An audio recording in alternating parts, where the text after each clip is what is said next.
Hello everyone, and welcome back to our channel, Forever in Memory. In this video, we'll be honoring American celebrities who have passed away today and in recent days, along with other notable figures from around the world. Before we begin, please show your support by giving this video a like. It really helps the channel. Thank you. And let's get started. The 2nd of October, 2025. Joshua Allen passed away.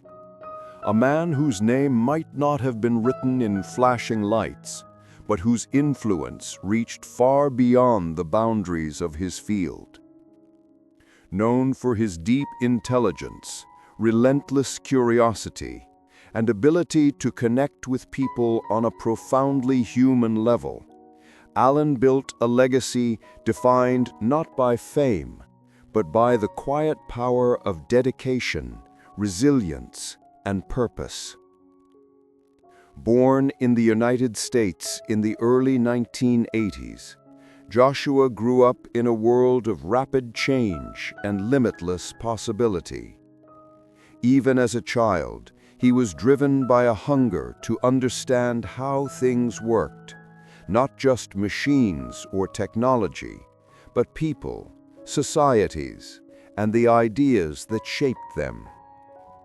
That curiosity guided him through his early years, leading him to pursue an education rooted in critical thinking and innovation.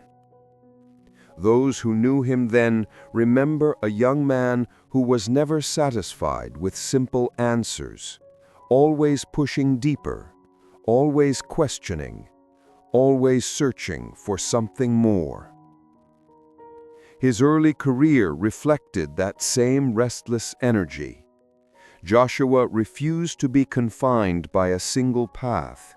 He explored different fields, from technology and education to community development and leadership, always seeking ways to create tangible, lasting change. Colleagues admired his ability to see the bigger picture, to anticipate challenges before they appeared, and to inspire those around him with a calm, steady confidence. But his journey was not without setbacks. At several points, projects he poured his heart into failed to meet expectations. Doors that once seemed open suddenly closed. Criticism and doubt followed him, and there were moments when the weight of disappointment threatened to crush his spirit. Yet time and again, Joshua rose to meet those challenges with resilience. He adapted, he learned, and he turned every setback into an opportunity for growth. It was this ability to persevere, to keep moving forward even when the path was unclear, that defined his character more than any professional achievement. Today, as the world says goodbye to Joshua Allen, we do so not just in mourning, but in gratitude. Gratitude for a life that, though too short, was rich with meaning and purpose. Gratitude for the example he set, that true success is not measured by titles or accolades, but by the impact we leave on others. The 1st of October, 2025. Nigel Latta, the renowned New Zealand clinical psychologist, author, and television presenter, passed away, leaving behind a profound legacy in the field of mental health and public education.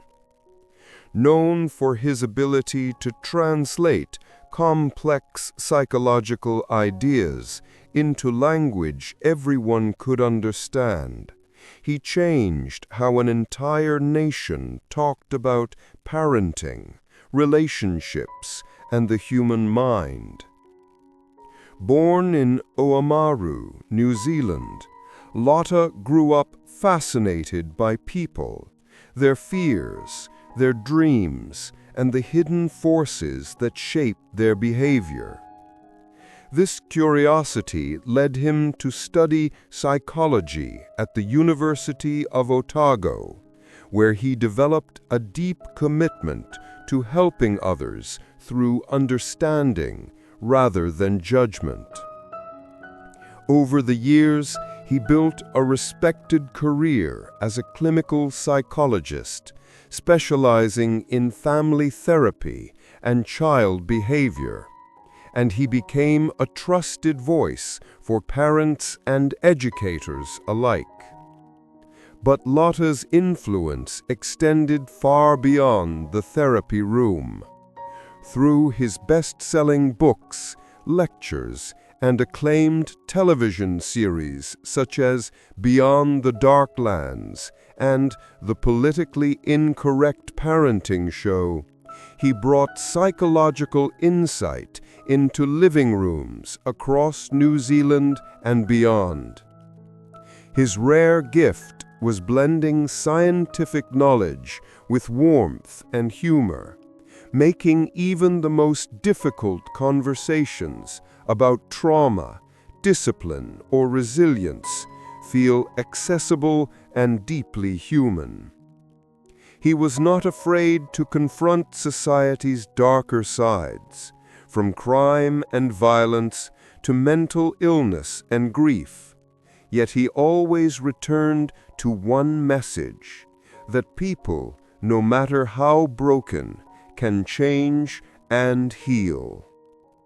His work reshaped public conversations about mental health and gave countless families tools to understand and support one another.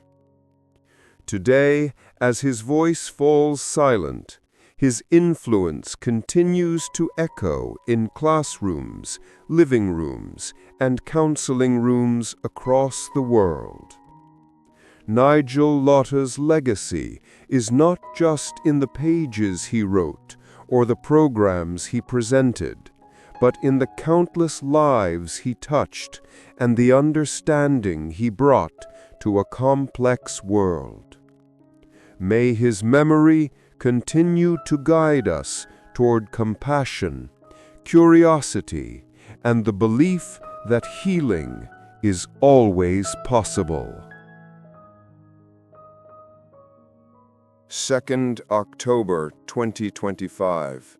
Lawrence Moten, the celebrated American basketball player and one of the most accomplished shooting guards in collegiate history, passed away, leaving behind a legacy defined by talent, resilience, and an unshakable love for the game.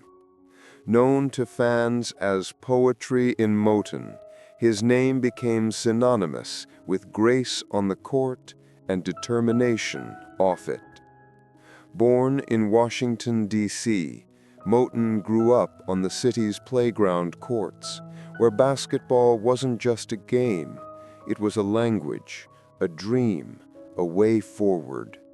From a young age, he stood out not only for his scoring ability, but for his composure and intelligence. That focus carried him to Syracuse University, where he would etch his name into history. During his time with the Orange, Moten became the all-time leading scorer in both Syracuse and Big East history, a record that still stands as a testament to his consistency and brilliance. Yet his journey was never just about personal accolades. Despite going undrafted in the National Basketball Association, Moten refused to let that setback define him. He carved out a professional career that spanned the Continental Basketball Association, the NBA, and international leagues, showing that passion and perseverance matter more than the spotlight. His time with the Vancouver Grizzlies proved that his skills belonged at the highest level, and his leadership, both on and off the court, inspired countless young athletes to chase their own dreams relentlessly. Off the court, Moten remained deeply committed to his community. He devoted himself to mentoring youth, using basketball as a tool to teach discipline, teamwork, and hope. For him, success was never just about points or trophies. It was about lifting others and giving back to the game that had given him so much. 1st October 2025. Renato Casaro, the legendary Italian illustrator whose breathtaking film posters defined an era of cinema, passed away, leaving behind a legacy of art, imagination, and timeless storytelling. His work was more than promotion. It was pure visual poetry, capturing the soul of the movies he loved and translating it into images that still ignite wonder decades later. Born in Treviso, Italy, in 1935, Casaro's journey into art began with a sketchbook and an obsession: the magic of cinema. As a boy, he would stand outside theaters, mesmerized not just by the films themselves, but by the posters that advertised them. Bold, dramatic windows into worlds he longed to enter. By his 20s, that fascination had turned into a career, and soon his name became synonymous with some of the most iconic artwork in film history. From Hollywood blockbusters to European masterpieces, Casaro's brush brought stories to life long before the opening credits rolled. His posters for classics like Conan the Barbarian, The Last Emperor, Dances with Wolves, and countless spaghetti westerns were more than advertisements. They were part of the cinematic experience itself. Directors sought him out, producers trusted his vision, and audiences around the world recognized his unmistakable style: epic, emotional, and deeply human. But behind every masterpiece was a man devoted to his craft. He painted with an almost cinematic eye, often watching films multiple times before putting brush to canvas. He believed a poster should not simply show a scene, it should capture the spirit, the heartbeat of a story. Even in an era of digital design, his hand-painted art stood apart, timeless in its beauty and power. October 1, 2025. Pablo Guerrero, one of Spain's most poetic and influential singer-songwriters, passed away, leaving behind a legacy woven from words, melodies, and the quiet power of a voice that spoke directly to the human soul. For more than 5 decades, his music was not just heard, it was felt, like a whisper of wind through the olive trees or a heartbeat beneath the vast Iberian sky. Born in Esparragosa de Lares, Extremadura, in 1946, Guerrero grew up in a landscape of silence and song, a Spain still marked by its past, but yearning for change. From an early age, he understood that music could be more than entertainment. It could be resistance, memory, and hope. When he first picked up a guitar, he was not dreaming of fame. He wanted to tell stories, of villages forgotten by time, of love that survived hardship, of freedom that had not yet arrived. His breakthrough came in the 1970s, when songs like A Cántaros became anthems for a generation longing for democracy and a voice. Guerrero's lyrics were subtle yet profound. They spoke of rain and rivers, but everyone knew they meant change and rebirth. He sang of ordinary people, farmers, workers, lovers, with the tenderness of a poet and the courage of a truth-teller. And though his music was deeply Spanish, its soul was universal. It spoke to anyone who had ever hoped, suffered, or dreamed. But Guerrero's journey was not easy. He faced censorship, political pressure, and the challenge of staying true to his art in a world that often preferred silence. There were moments of doubt, years when his songs were pushed to the margins, yet he never abandoned his path. "I sing because silence is too heavy," he once said. And so he sang, through changing times and shifting tastes, always faithful to the essence of his craft.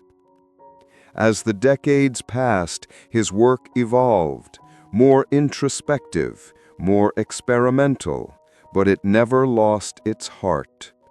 Whether exploring jazz influences, setting poetry to music, or returning to his folk roots, Guerrero remained a storyteller first and foremost.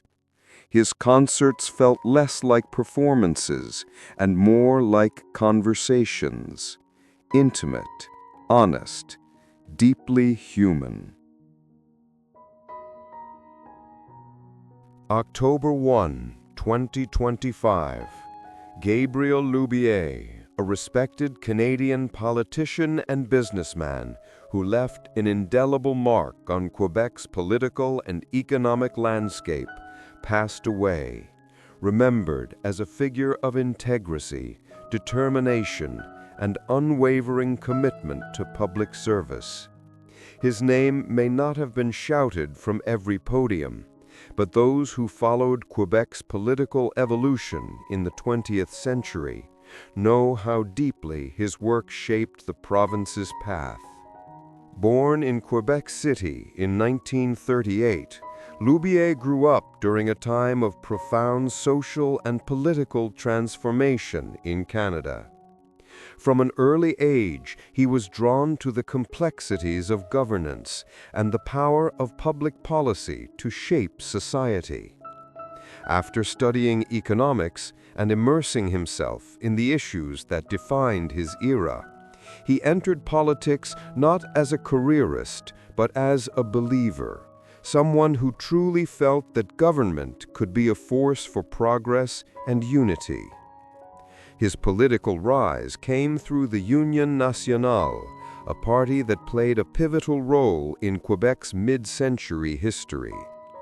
Elected as a member of the National Assembly in the 1960s, Loubiet quickly distinguished himself with sharp intellect, pragmatic leadership, and a deep understanding of Quebec's evolving identity.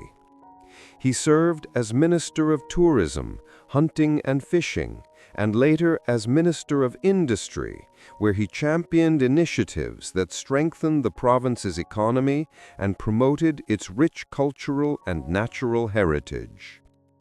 But Loubiet's career was not without challenges. As Quebec entered the turbulent years of the Quiet Revolution, shifting ideologies and new political movements transformed the landscape. He navigated those changes with dignity and purpose, often serving as a bridge between tradition and progress, someone who understood the importance of preserving cultural identity while embracing modernization.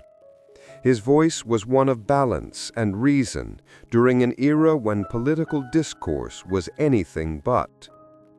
After stepping away from public office, Loubiet transitioned into the business world, where he continued to contribute to Quebec's development. He became a respected entrepreneur and advocate for economic growth, always emphasizing innovation, sustainability, and responsibility. Even outside the spotlight, his influence was felt in boardrooms, policy discussions, and community initiatives that bore the imprint of his thoughtful approach to leadership. Throughout his life, Gabriel Lubier remained deeply connected to the people he served. Colleagues and citizens alike remembered him as a man who listened more than he spoke, who valued consensus over conflict, and who believed that politics, at its best, was about improving lives. His work reflected a rare blend of pragmatism and idealism, a belief that progress could be both principled and practical. He was never supposed to be a star, at least not in the way the world came to know him. Larger than life, carved from steel, the embodiment of cinematic strength and discipline. In another universe, Dolph Lundgren might have lived his days quietly in a laboratory, solving complex equations and advancing the world of chemical engineering. But fate had a different plan. What began as an unlikely detour would lead him to become one of the most recognizable action heroes of his generation. A man whose presence on screen symbolized power, perseverance, and the relentless pursuit of self-reinvention. Born Hans Lundgren on November 3, 1957 in Stockholm, Sweden, Dolph grew up in a disciplined household where expectations were high and excuses were few. His father, an engineer, demanded excellence, and his mother, a language teacher, nurtured an intellectual curiosity that stayed with him for life. Yet beneath that structure, young Dolph carried something deeper, a quiet determination to prove himself, not just to his family, but to the world. As a boy, he was shy and introverted, often feeling overshadowed by others. But everything changed when he discovered martial arts. The discipline, the focus, the demand for both physical and mental strength, it became more than a hobby. It was a way of life. He poured himself into training, rising through the ranks of karate and eventually representing Sweden internationally. The sport gave him more than medals. It gave him confidence, purpose, and a sense of identity. Academically, he was just as formidable. Dolph excelled in the sciences and earned a degree in chemical engineering from the Royal Institute of Technology, before receiving a master's degree from the University of Sydney. His intellect was matched only by his ambition, and when he won a prestigious Fulbright scholarship to the Massachusetts Institute of Technology, his future seemed clear. A brilliant career in science awaited. But destiny often works in unpredictable ways. While working as a bodyguard in New York to support himself, Dolph crossed paths with the world of entertainment, and it changed everything. A chance encounter led to a small part in the James Bond film A View to a Kill in 1985. It was meant to be nothing more than a footnote in his life, but that brief appearance caught the attention of casting directors. Within months, he was offered a role that would define his career and catapult him to global fame: the Soviet boxing machine Ivan Drago in Rocky IV. No one expected a chemical engineer from Sweden to become the face of Cold War cinema. But when Dolph stepped into the ring opposite Sylvester Stallone, audiences around the world were mesmerized. With only a handful of lines, he became an unforgettable presence, stoic, ruthless, and magnetic. "I must break you," his character growled, And with those 4 words, Lundgren was no longer just a scholar or a fighter. He was a star. That breakthrough would set the stage for one of the most remarkable careers in action cinema, a journey defined not just by muscle and might, but by intelligence, discipline, and a relentless drive to push beyond expectations. And yet, as iconic as Ivan Drago was, Dolph Lundgren's story was only beginning. The years that followed turned Dolph Lundgren from a breakout villain into a cornerstone of action cinema. Yet behind the imposing physique and steel-like stare was a man who constantly sought more meaning, more growth, more substance than the industry often allowed. He could have remained forever the silent brute, typecast as the muscle-bound antagonist, but Dolph was determined to prove that his story, like his mind, had far greater depth. Hollywood in the late 1980s and early 1990s was an arena built for men like him, towering figures who could carry a film with their physical presence alone. He embraced that world wholeheartedly, taking on leading roles in movies like Masters of the Universe, 1987, where he stepped into the role of He-Man, and The Punisher, 1989, portraying Marvel's iconic anti-hero long before superhero films dominated the box office. Films like Universal Soldier, 1992, and Showdown in Little Tokyo, 1991, cemented his status as a dependable action lead, and audiences around the globe came to associate his name with explosive fight sequences, stoic determination, and raw physical charisma. But even as the cameras rolled and his image graced posters in every corner of the world, Dolph wrestled with an internal conflict. The man who had once dreamed of a career in science now found himself fighting a different kind of battle, one against typecasting, creative stagnation, and the expectations that Hollywood placed upon him. "People see the muscles first," he once said in an interview, "but there's more to me than that." That desire to evolve pushed him beyond acting. Dolph turned to directing, writing, and producing, seeking projects that allowed him to shape narratives rather than simply star in them. His directorial debut, The Defender, 2004, revealed a thoughtful storyteller beneath the facade of genre filmmaking.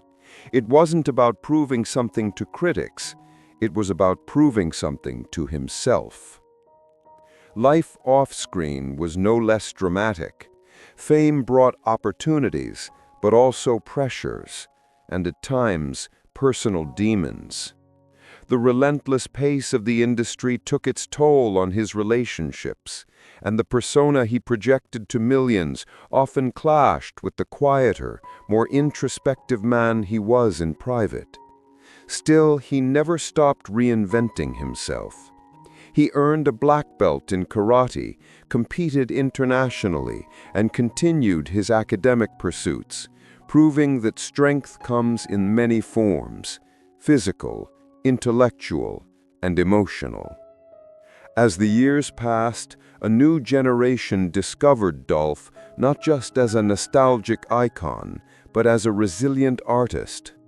His return to the mainstream with the Expendables franchise reminded audiences of why they had loved him in the first place, while also showcasing the maturity and nuance he had gained with time.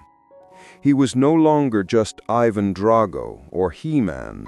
He was Dolph Lundgren, a man who had fought battles far beyond the silver screen and emerged stronger each time. Through triumphs and setbacks, he remained true to the same principles that had guided him since his days as a shy boy in Stockholm: discipline, perseverance, and an unshakable belief in transformation.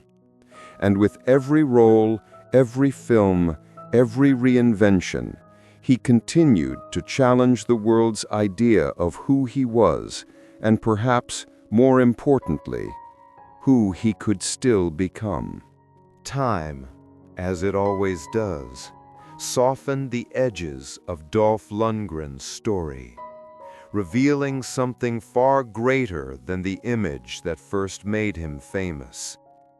The world had known him as the embodiment of physical strength, the towering presence who could silence a room with a single glance. But those who looked deeper saw a man who had spent a lifetime building something far more enduring than muscle. He had built resilience, wisdom, and a quiet understanding of what it means to grow, to fall, and to rise again. In the later chapters of his life, Dolph embraced the kind of roles that mirrored his own evolution: mentors, leaders, fathers, men haunted by the choices of their past, yet still determined to do good. It was no longer about proving himself in the arena of box office numbers or critical acclaim. It was about telling stories that mattered, about leaving behind fragments of truth hidden within the spectacle of cinema.